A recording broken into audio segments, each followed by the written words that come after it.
Welcome to episode 108 of I Thought I Knew How, a podcast about knitting and life and all sorts. I'm your host, Anne Frost, and this episode was recorded on July 21st, 2023. Today I have an interview with a local yarn store owner based in Edinburgh, who is also a hand dyer and contributor to issue 3 of the Journal of Scottish Yarns. Jess of Ginger Twist Studio sat down with me for a chat about opening a yarn shop in Scotland's capital, as well as some of the challenges and perks that come along with that. And we talked about the process of being a yarn dyer working with designers. Lots to learn today. Let's get started. This is another episode I'm recording well in advance of its airing. I don't know why I feel the need to confess that. Many other podcasts are so highly produced that they're all recorded months and months in advance of airing. So rather than filling the time with nonsense, let's just get right into it. Jess is the owner of Ginger Twist Studio in Edinburgh, Scotland. She is a transplant to Edinburgh, but she and her shop have been there for ages now. Her shop recently celebrated its 10th year. If you find yourself in Edinburgh, her shop is just an easy 10-minute walk or so from Holyrood Palace, so it would be easy enough to add to a day spent on the Royal Mile. Be sure to check for opening hours. Jess also has an extensive line of hand-dyed yarns that can be bought in the shop or online, and these yarns have been featured in several of the patterns that have appeared in the pages of the Journal of Scottish Yarns. Most recently, her yarn was used for the Karstramon top, which I know several of you are knitting for the yarn make-along this summer. Let's hear from Jess, and I'll be back at the end. Jess, thank you so much for speaking with me today. It's very exciting to get to meet you. Oh, grand. Thank you for having me on. I wanted to start by asking you how you got started in knit and crochet. Which one came first? What are your memories of getting started with that? Well, I'm definitely more of a knitter. I do a little bit of crochet, but I'm definitely not as confident in it. Although whenever I pick it up, I always forget, like, oh, this is really nice. I really enjoy this. I should do it more. And then it'll go for like the ages in between projects. But I learned to sew first. That was my, like what I came to first in the sort of crafting world. But then I learned to knit when I was about 12. My Nana taught me because I saw a scarf in a catalog. I don't know if you, or maybe any of your listeners will know Delia's catalog that was like in the 90s in the States. It was really cool. It was like all these different colors, and I couldn't really afford it with my sort of meager, teenage salary. So I just thought, you know what, I'm going to make this. I'm going to have Nana teach me, and it's going to be great. And it's going to be even better than the one in the catalog. And so we went to like the local craft store and picked out all the colors. And then I'm left-handed as well. So we had a bit of a extra challenge for her to teach me how, but she ended up just sitting across from me. And then I just mimicked her, like, pretended it was like a mirror image. And learned how to knit that way.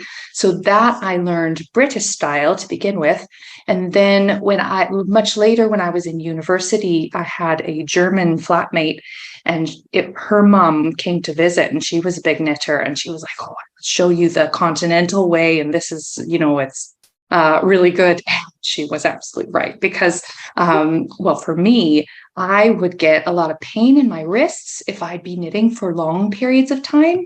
And now, since I learned to knit continental, I could knit all day, and it doesn't matter. Like, I don't feel it. Interesting. Do you think that that's because you're a lefty, but like doing English style? I think it's just, something about the way I was doing the extra movement of, wrapping the yarn around the needle, I think was just after, so much repetition, it caused me a bit of pain. So not anything serious, but just, I couldn't sit and knit all day if I wanted to. It wouldn't be pleasurable. But now it's no problem. Not that I have time to sit around and knit all day, but yeah, those days are very few and far between, but I could. Yeah. So people are going to know that you are the owner of Ginger Twist Studios there in Edinburgh, but you obviously don't sound like you're from Edinburgh. How did you end up settling there? Well, I moved around a bit when I was younger because my dad was in the Navy. So I was born in the Philippines. And then, yeah, so pretty, I mean, I haven't been back since I was like very wee. So I'd love to go back to visit though. But then we lived in California for a while and then we moved up to Oregon, which is where both my parents grew up. So then that's like where the majority of my extended family is, and then sort of grew up there just outside of Portland. And then I decided when I graduated high school that I would move to New York. And I lived in New York City for 8 years and studied performance and musical theater and did that whole thing. And it was wonderful and exhausting. And, I did it for a time. And then I was like, okay, I've had this. It's been great, but it's time to figure out what's my next move, what's my next step. And then I went to Edinburgh on holiday. I went a couple of times, but as soon as I came here, I just thought, oh, this is amazing. Like I love it so much. And so then I was just like, I need to figure out a way to move here, and this is going to be my next spot. And then maybe I thought, oh, after living in a big city, New York City, it's like coming to Edinburgh. Edinburgh is a city, but it's like a big town. Like you'll still run into people, on the street. Yet we have culture, musicals that come through, nice museums and stuff, but it still is quite contained, which is really nice. But I thought, surely I'll get bored and I'll want to maybe move down to London. I'll come to school in Edinburgh, graduate, and then, move again. But then that just never happened. So I've lived in Edinburgh for, it'll be almost 14 years. And I've had the shop for just over 10 now. But I've always wanted to own a yarn shop. And I had forgotten when I was looking through some of my old uni papers in my undergrad, one of my first papers in like our English 101, just some, you just had to pick something to write about just as an exercise, a practice. And I wrote about how to open a yarn shop, which was all rubbish. I was like, what was I thinking? That's nothing. But the idea was there. I really always wanted to have a yarn shop. I just sort of forgot about it for a while and pursued other dreams. And then now it's nice that I've been able to come back around to this one. And my Nana's just so proud that she, taught me how, and she hasn't gotten to see it in person. Unfortunately, it's quite a distance to travel from Oregon, but she's seen plenty of videos and stuff. So that's quite good. So how did you get then from living in Edinburgh, being a knitter, to actually owning a yarn shop? Well, there was like one other yarn shop in town for, I think, the longest time. So I worked there for a bit while I was going to school. And then it was while I was working there that I was like, I think I could really make this happen. Like Edinburgh needs more wool. And there's so many sheep in this country, that are so much nice wool that there should be more selection in Scotland's capital. I was working there for a while, and then I decided, what, I'm going to set up my own knit club. And I set up a knit night that was like near where I was staying, like near where I live. And there wasn't any other knit nights or anything nearby. So I thought, okay, we'll get this started. And I treated it almost as like a focus group. Like it was something really nice for me to do. I really enjoyed it, but thought I will just see what the vibe is, see what other people that I don't meet that are coming to this shop that I work at, what the other the other locals are saying to it. And so I started that up. And then also quite soon after that, the first Edinburgh Yarn Festival happened.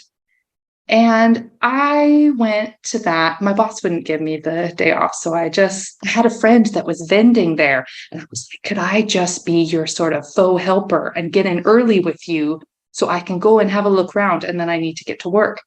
So I got in and just saw like the first bits of people coming in. And it was amazing that there was such a hunger for this in Edinburgh, like a wool show. It was absolutely incredible. So I saw that. And then when I was walking home, I took a different route and I stumbled upon I saw a sign outside of what is now my shop. And there was just a sign in the window saying to let. And it was just like, it's this little hole in the wall and, just a number to call. So I called to see about renting it after going to this yarn festival. And then it all just happened quite quickly then after that. I think that's because I felt like I'd done quite a bit of prep work sort of slowly, with the knit club and sort of formulating a business plan and whatnot. And then once I found the space, it was like that I'm ready to go. Like, this is it. And that was 10 years ago or over 10 years ago. I think there's probably quite a few people who listen to the podcast who have that dream of opening a yarn shop. Are there like a handful of positives that you could share and maybe a handful of cautions that you might offer people? Yeah, totally. So I get the same thing, like so many people coming in, like, this is so nice. This would be my dream to have a yarn shop and blah, blah, blah. And you just get to sit all day and knit. And I'm just like, oh, yeah, it's great. It is great. But that's definitely not what happens. Like, it is wonderful. I don't think I could ever go back to like working for someone else again or like a company. I don't know. I just don't think I would be able to, because on the plus side, like, I do everything. So if it doesn't get done, or I do have an employee, I have another sort of freelance gal that helps out whenever me or my employee are not able to be in the shop or doing whatever. Basically, if I don't do something, then it doesn't get done, which if it's an important thing, it's not great. I'm working at getting a better work-life balance. Because I love knitting so much, I knit in every spare moment that I have. So when I'm at home, like I was knitting this evening or right now, and it's like, well, I'm not technically at work, but I'm still always kind of working. But it's so nice. I mean, after over 10 years, I still feel very passionate about my business that, is also, it's a hobby turned business. I've created my own hours. I create my schedule, and I've been able to do this while, I now have a husband and I've got a child. So I've been able to, support and be with my family as well. I think it'd be super difficult if I'd be able to start this up, when I had kids and stuff. I think that'd be really challenging. But because I already had like a sort of basis there, and then had this, my personal life sort of blossomed and developed, and then the business is able to support this, which is wonderful. I don't really like doing the accounting and stuff. It's not the funnest, but I've really worked on a system. Well, I have an accountant, but I've really worked out a system where I just have to be really organized. And I really like being organized. It gives me great, great pleasure. There's a 1 day a week where I do all of my books and just catch up on my accounts and like do admin and stuff. I don't know. It is a lot of work, but it is so great. And I think it was for me as well about finding the right space. So because I'm in such a small shop, it's not like I've had to worry in the past about, oh my gosh, it's just a one-person shop. So I don't have to worry about having staff in while I'm there. It's it's more a problem if somebody's supposed to come in. If my employee's supposed to come in and like, what if she's sick or whatever, then I need to figure out something. Either the shop's closed or I need to come in or figure it out, which is, challenging with childcare and stuff. But yeah, it's been a roller coaster, but it is wonderful. And I've got big plans. I can't share them right now because they're not fully formulated, but stuff is coming. Excellent. Well, that's exciting. Yeah. Your shop is very well known. Anytime I'm through Edinburgh, people ask if I'm going. And I haven't been able to go yet because of how the hours line up. And because usually it's an overnight. It's just an overnight. So I get off the plane, I spend the night, and then I'm gone again in the morning. So I haven't been able to go yet. But I have heard, maybe next time. I have heard that it's a beautiful shop, but it is little, but that you also manage to fit just a lot of really great merchandise in it. Like people are so happy coming out of your shop. And I wonder, how do you decide? How do you make the decision about what to have I also, so the shop is very small, but then I also have a basement space. So I keep like that is jam packed full of just extra stock of what's not able to fit on the shop floor. But because it was a few years ago that I got this shelving put in. So I'm able on one side, it is like all the way to the high ceilings, like of cubbies stuffed full of yarn. And most of the cubbies are like maybe one range. Some ranges get two if they've got a lot of colors. But I have to be so selective about what I stock. It either and I like to have a wide range of price points. And I just feel like over the years that's worked best for me where, if I only had like really expensive high-end luxury wool, I don't think I would sell as much because then people would come in, from the neighborhood and want to, I believe in high quality products, but, like I've got this one yarn that is made from, it does have some acrylic in it, but it's from recycled textiles. And it's like, it's an Aran weight and it's really soft and nice and machine washable and it's recycled. It's all these like nice qualities to it and it's super cheap. I think it's like £6 for 100 grams. Like it's cheap as chips. But then, I've got the, blue face Leicester and silk hand dyed lace weight. That's 28 for 100 grams. And so I like to have a wide range and I like to hit different points of, different fiber combinations, which in my hand dyed, I have like 20 some different bases because I just want to have a large range of different weights and different fiber aspects. Yeah, stocking stuff, I really like it I pay attention to, what the price point would need to be to sell it as and the margins of what I'm getting. And if it has a story, like if it's from like a rare breed or from a local farm, that's great. Or what the fiber content is. And also I'm always on the look. I don't have very much machine washable stuff. I feel like I'm always trying to find something that suits that. But then I feel like a lot of people coming in are like, oh, it doesn't have to be machine washable. It's okay. Whereas I think in the States, it's a lot of superwash merino is like the big thing, but I don't have loads of it.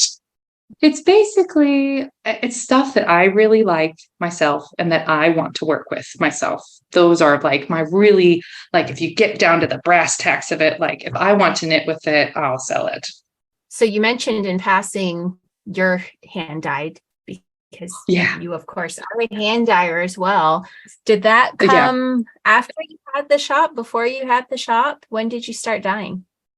I dyed just for personal use before the shop. I did a little bit of dyeing when I lived in New York, and not like loads, just like a bit of fun. And then it was after I decided I was like doing my research to open up the shop.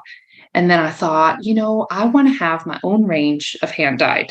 And I couldn't afford to pay someone else to do this. And I just thought, okay, well, it's going to be me. I'm going to do it. So I started out with, I think, like 2 different yarns in maybe a 4-ply, I think, and just like sold them in the shop and came up. At first, it was like a lot of one-offs, like while I was sort of getting recipes together and stuff. And then over time, it sort of got more dependable, I guess, I was like, oh, right, these colors sell really well. I'm gonna keep repeating these, and I need to make sure to have all my recipes, like down all my processes. So it was definitely different going from, just a bit on the side for yourself to then now I've got a separate dye studio and it's really messy. It's wonderful. It's great. You can just go in and make a mess and it's just a dedicated space, which is great. Mm-hmm. But I do everything I do lace weight up to chunky. So I have at least, or worsted, I've only got 1 base, but I have at least 2 in each sort of yarn weight. Fingering, I think I've got 4 or 5 different yarns, but it's great. And I'm always wanting to add more. I really do. And then I'm like, oh no, do I need another DK? Maybe I do. Maybe I should try and retire this one. Or sometimes yarn, that control is taken, like it's out of my control, where maybe a yarn is discontinued, or had it happen where basically overnight one of the yarns that I used to dye on that was really popular. The price of it doubled like overnight for me to buy it as just the yarn. And I was like, I can't continue using this. So I just had to discontinue it. But yeah, I'm pretty happy. I'm really happy with my collection and my colorways and everything. I do still have like some one-offs, but mostly I try to keep to my core color collection. I have just added a new really bright pink in, or really intense pinky sort of red. I called it Design of a Decade because it was for my 10-year celebration and all that hoo-ha, which was fun. You're part of the Journal of Scottish Yarn make-along because your yarn features in issue 3. It also has featured in issue 1 in the 4V shawl design, and a kit for that was actually one of the giveaways for the weekly prizes. That was your Splendor yarn, which is half merino, half silk, which sounds like luscious. Usually it's a token amount of silk in a blend, but half merino, half silk. That sounds amazing. And it's then so it also had your Mash and Mayhem, which was 75% BFL and 25% Masso. And I imagine there's a noticeable difference between the two of those, but they must play well together. They do. I mean, I quite like combining different textures. I find it really fun. So the Splendor 4-ply, really smooth, shiny, drapey. And then the Mass and Mayhem 4-ply is it's sheepy, but it's really soft. And it's got a bit of drape to it as well, just I think from the way it's spun. But they're both really nice yarns and quite fun to combine the different textures together. And then in issue 3, your yarn is in the Karstraman top, and it's the Sweet Flax 4-ply. Can you tell us about that one? Oh my God, it's my favorite yarn for summer, or Scottish summer, I should say. But it's just because it has linen in it, but it's got baby alpaca, linen, and silk. So a little bit of halo, and it's got nice drape, and then these little bits that stick up of the linen, and it provides like a little bit more of a sort of almost tweediness look to it. But it's just beautiful. I have made so many things in it, and I'm making that top as well in my silky colorway. I had brought that with me on a holiday recently, and I made so much progress. I got the front and the back like joined. So now I've just got to start knitting in the round to finish the body, which will be nice. And then I'm working on is it the Thonin? Yeah, the Thonin top. I've been following you. Progress. Yeah. So I'm making that one as well. I thought I'll just go for it and make 2 because I liked both those tops a lot. And I thought the Thonin, the newest yarn that I've brought out is Surrey alpaca and silk lace weight. So it's called Sweet Surrey lace. And I haven't made a sample in it. So I thought, this is perfect. I will use this, and then I've got the Splendor in a DK as well. So it's merino, half and half merino and silk. So I'm using that for the body, and it's going to be really nice. I'm really looking forward to it. I need to finish it so I can wear it. Let's deviate for a little bit. You mentioned you were just on holiday. I saw you were in Rome. Oh my God. Well, people must think I don't work at all because I've just been on holiday so much lately.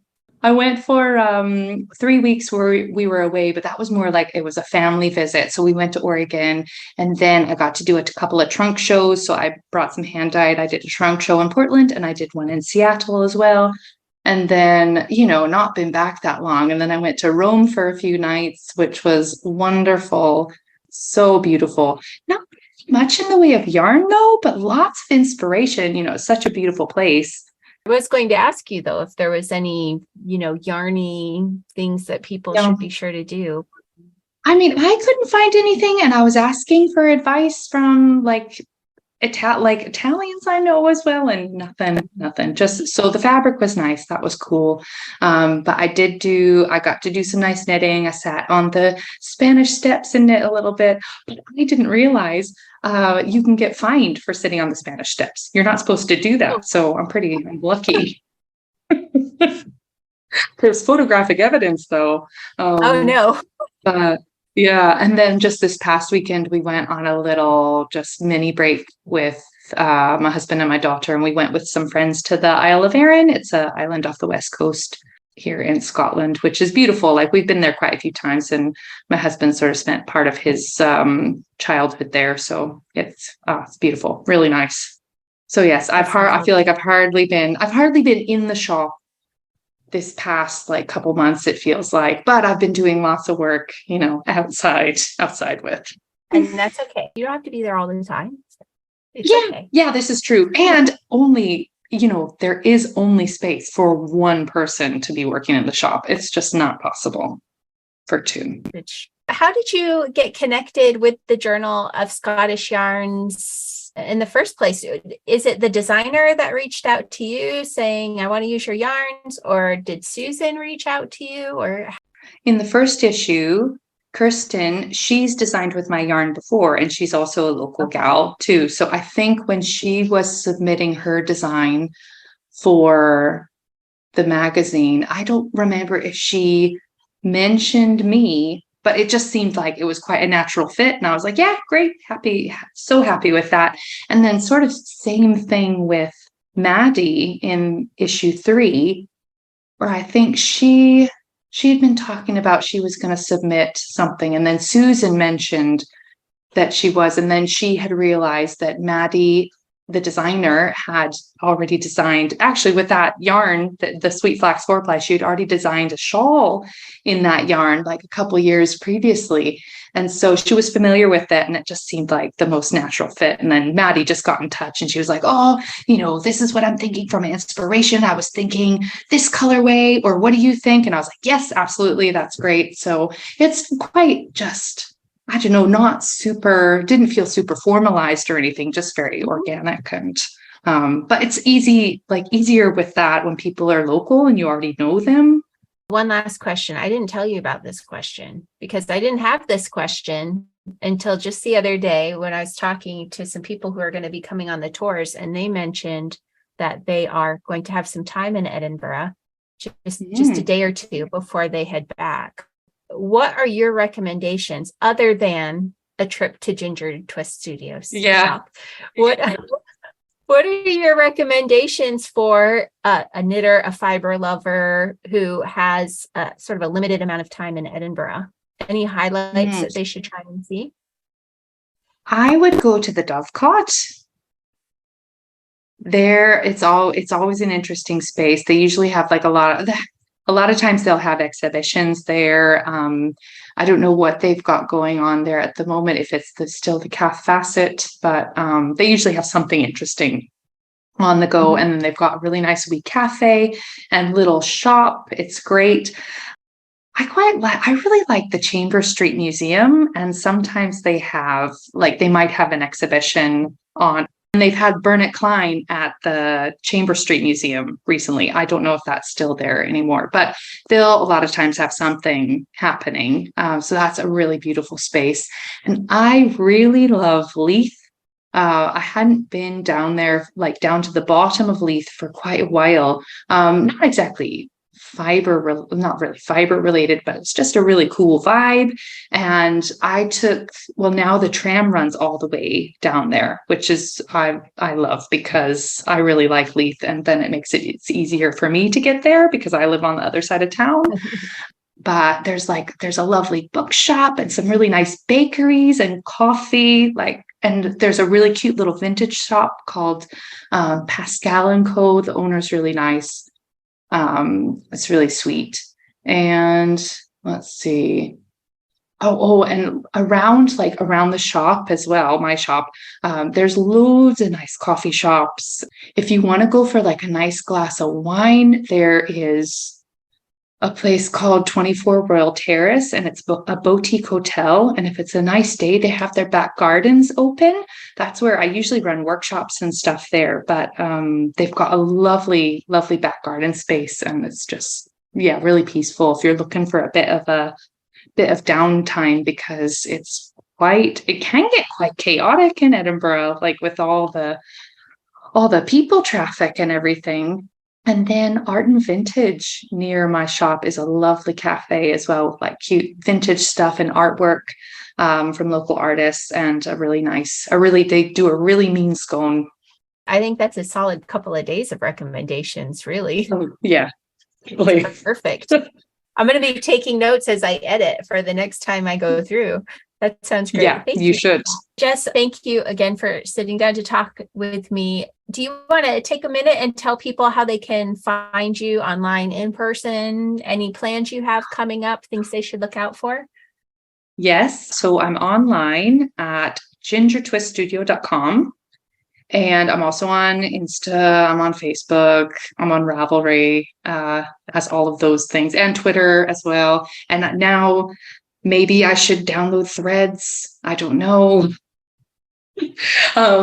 And then I am located at 11 London Road. It's just near the top of Easter Road, and it's like really not a far walk from like Parliament and Holyrood Palace and stuff. It's like 10 minutes up the road from there.